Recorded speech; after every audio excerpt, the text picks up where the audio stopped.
Have you ever heard of typo squatting? Well, typo squatting is where companies like Google post advertisements on websites that are commonly miskeyed, and then they sit back and rake in millions, banking on the fact that you're visiting something like gmail.com or microsoft.com. Just seems kind of silly, doesn't it?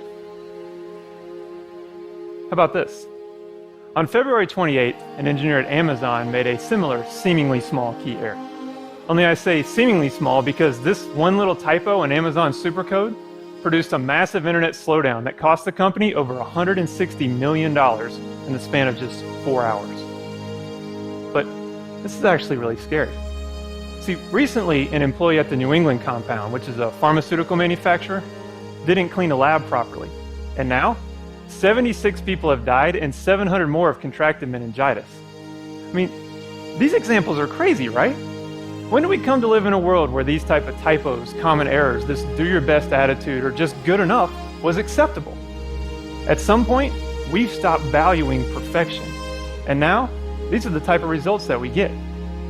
You see, I think that we should all seek perfection all the time. And I think we need to get to it quick. You see, I run a training facility where I'm responsible for the education of professional delivery drivers. And in my line of work, we have a unique understanding with the cost of failure, the cost of just 99%. Because in the world of professional driving, just 99% on the job means somebody dies. Look, 100 people die every day due to vehicular crashes. Think about that for a second. That's like the equivalent of 4 commercial airliners crashing every week, yet we still can't convince ourselves to pay perfect attention behind the wheel. So I teach my drivers to value perfection. It's why I have them memorize our 131-word defensive driving program perfectly. And then I have them rewrite it. One wrong word, one misspelled word, one missing comma, it's a failed test. It's why I do uniform inspections daily. Undershirts are white or brown only, shoes are black or brown polished leather, and frankly don't come to my class wrinkled and expect me to let you stay. It's why I insist that my drivers are on time. Don't be late. Not to class, not to break, not to lunch. When you're supposed to be somewhere, be there. You see, I do this so that my students understand that when I'm training them to drive a car and I say, clear every intersection, they understand that I mean every traffic signal, every cross street, every side street, every parking lot, every dirt road, every crosswalk, every intersection without fail. Now, new students will often ask me why my class is so difficult, strict, or uniform. And the answer is simple. You see, perfectionism is an attitude developed in the small things and then applied to the larger job. So basically, if you can't get the little things right, you're going to fail when it counts. And when you're driving a car, it counts. A car traveling at 55 miles an hour covers the length of an American football field in just under 4.5 seconds. But just so happens to be the same amount of time it takes the average person to check a text message. So I don't allow my drivers to lose focus, and I don't accept anything less than perfection out of them. And you know what? I'm tired of everybody else accepting 99% is good enough. I mean, being less than perfect has real consequences, doesn't it? Think about it. If the makers of our credit cards were only 99.9% effective, there would be over 1 million cards in circulation today that had the wrong information on the magnetic strip on the back. Or if the Webster's Dictionary was only 99.9% accurate, it would have 470 misspelled words in it. How about this? If our doctors were only 99.9% correct, then every year 4,453,000 prescriptions would be written incorrectly, and probably even scarier, 11 newborns would be given to the wrong parents every day in the United States. And those are just the odds. The reality is that the US government crashed a $1.4 billion aircraft because the maintenance crew only did 99% of their job. Someone forgot to check a sensor. The reality is that 16 people are now dead, 180 have now been injured, and 34 million cars are being recalled because the producers of a car airbag produced and distributed a product that they thought was, it was good enough. The reality is that medical errors are now the 3rd leading cause of death in America. 250,000 people die each year because somebody who probably thought they were doing their job good enough messed up. And you don't believe me? Well, I can certainly understand why. You see, it's hard for us to believe anything these days when less than 50% of what news pundits say is actually grounded in fact. So it comes down to this. Trying our best is not good enough. So how do we change? We seek perfection and settle for nothing less. Now I know I need to give you a minute on that because I know what you've been told, right? It probably goes something like, perfection is impossible for humans, so therefore seeking perfection will not only ruin your self-esteem, but it'll render you a failure. But there's the irony. See, today we're all so afraid of that word failure, but the truth is we need to fail. Failure is a natural stepping stone towards perfection. But at some point, because we became so afraid of that idea of failure and so afraid of that idea of perfection, we dismissed it because of what might happen to our egos when we fall short. I mean, do you really think that failure is going to ruin you? Or is that just the easy answer that gets us slow websites, scary healthcare, and dangerous roads? I mean, are you ready to make perfection the bad guy in all this? Look, failure and imperfection are basically the same thing. We all know that imperfection exists all around us.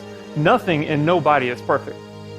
But at some point, because it was too difficult or too painful, we decided to dismiss our natural ability to deal with failure and replace it with a lower acceptance level.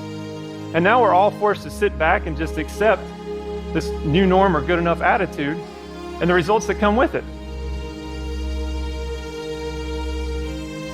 So people, even with all that said, people will still tell me, didn't the medical staff, the maintenance crew, the engineer, didn't they try their best and isn't that good enough?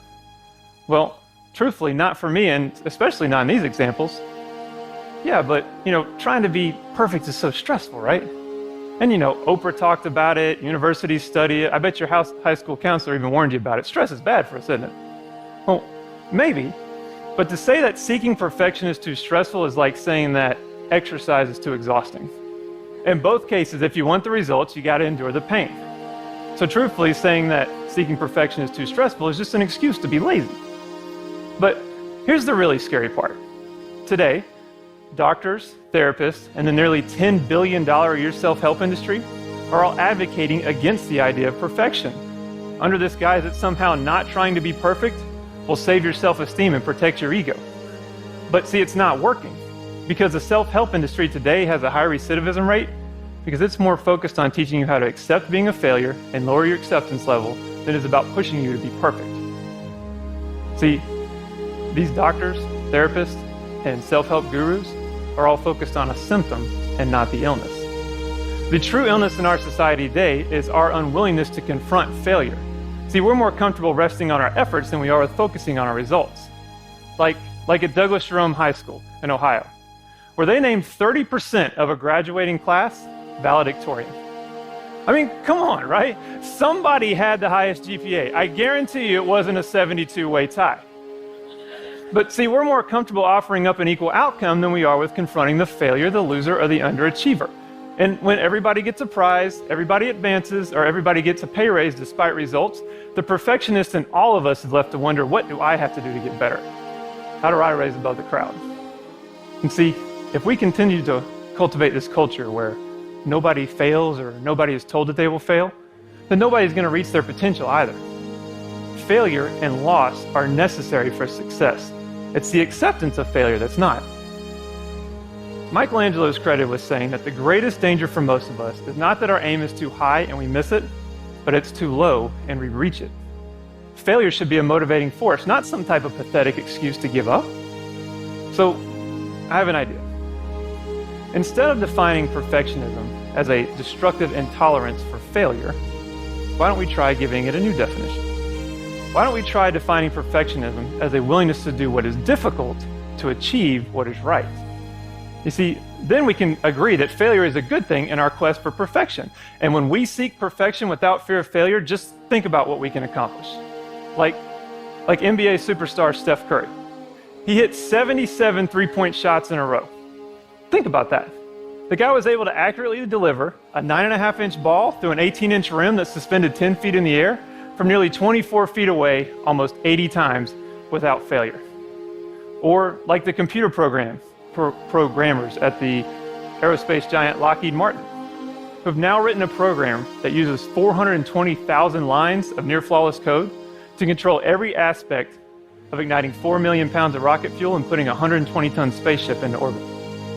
Or maybe like the researchers at the Children's Mercy Hospital in Kansas City, Missouri, who have now developed a device that can complete human genome coding in just 26 hours. So this device is able to diagnose genetic diseases in babies and newborns sooner, giving doctors an opportunity to start treatments earlier and potentially save the baby's life. See, that's what happens when we seek perfection. So maybe we should be more like the professional athlete, or we should be more like that tireless programmer, or like that passionate researcher. Then we could stop fearing failure, and we could stop living in a world filled with the consequences of good enough. Thank you.